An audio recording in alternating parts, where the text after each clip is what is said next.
Good afternoon po mga kapatid, mga kikibi, at lahat ng mga Kristiyanong kabataan all over the Philippines and all over the world.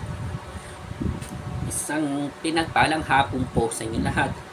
Ang ating pag-usapan o ating pag-aralan sa ngayong hapon nito, ang ating pamagat ng ating tema ng JIL Church Worldwide or ngayong buwan ng July. Ito ang Breakthrough Patient that Sustains. Ang ating napag-aralan ng ating tema sa hapong ito, ang babasahin natin sa James chapter 1 verse 3 and 4. Sabi dito simulain ko muna dito sa English, sa verse 2. Consider it pure joy, my brothers, whenever you face trials of many kinds, because you know that the testing of your faith develops perseverance. Perseverance must finish its work, so that you may be matured and complete, not lacking anything. Sisimula akong pagbabasa na bibilisan ko po para hindi po ako babagal po. Ang temang tungkol sa breakthrough, patient that sustain, ay isang makapangyarihan paalala na ang pagtitiis na nagmumula sa Diyos ay hindi lamang basta paghihintay, kundi isang lakas na nagpapanatili sa atin upang maranasan ang kanyang mga himala at tagumpay. Ang ating babasahin ko dito sa Tagalog sa James chapter 1 verse 3 and 4.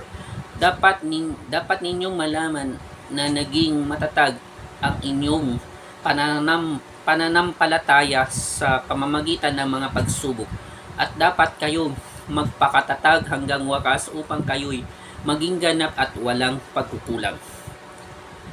Meron tayong tatlong aral na mapupulot sa ating temang sa hapon to. Number 1, may banal na layunin ang bawat pagsubok, or sa English, the purpose of testing. Ang pagsubok sa ating pananampalataya ay hindi para tayo ay sirain, kundi para patunayan at linisin ang ating tapad na pagtitiwala sa Diyos. Ang tunay na breakthrough ay nabubuo lamang kapag ang ating pananampalataya ay dumaan sa apoy ng mga hamon sa buhay. Amen. Number 2, ang pagtitiis ay lumilikha ng katagtagan. Patient produce endurance. Ayon sa talata, ang pagsubok ay nagbubunga ng pagtitiis o perseverance. Ang ganitong uri ng pasensya ang ating nagsisilbing sustain o taga-alalay sa atin sa mahabang panahon ng paghihintay upang hindi tayo subuko o magkompromiso sa ating mga prinsipyo. At sa huling aral, ang dulo ng pagtitiis ay spiritual ng kaganapan or maturity of completeness. Kapag hinayaan natin tapusin ng pagtitiis ang kanyang gawa, ang resulta nito ay isang karakter na matatag, matured at walang pagkukulang. Inihahanda tayo ng Diyos sa mas malalaking pagpapala sa pamamagitan ng pagpapalago muna ng ating karakter.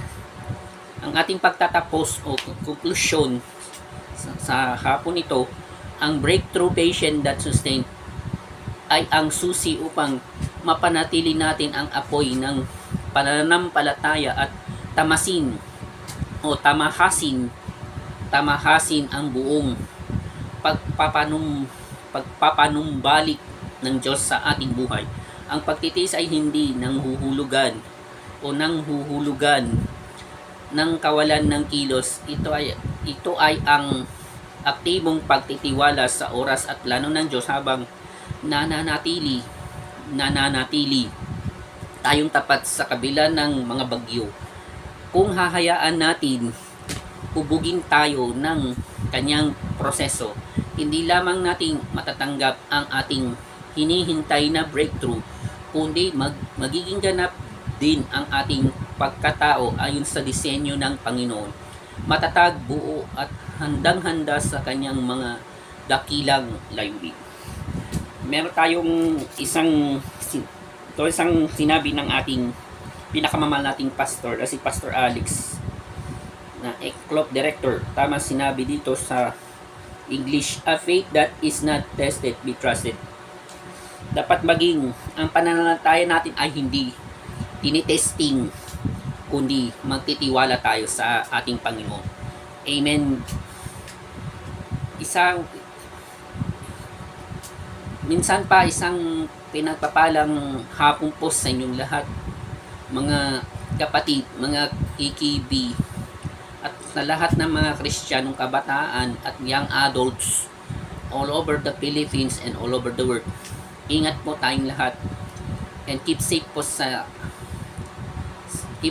all to all, and God bless us po. At dapat let's continue to serve God.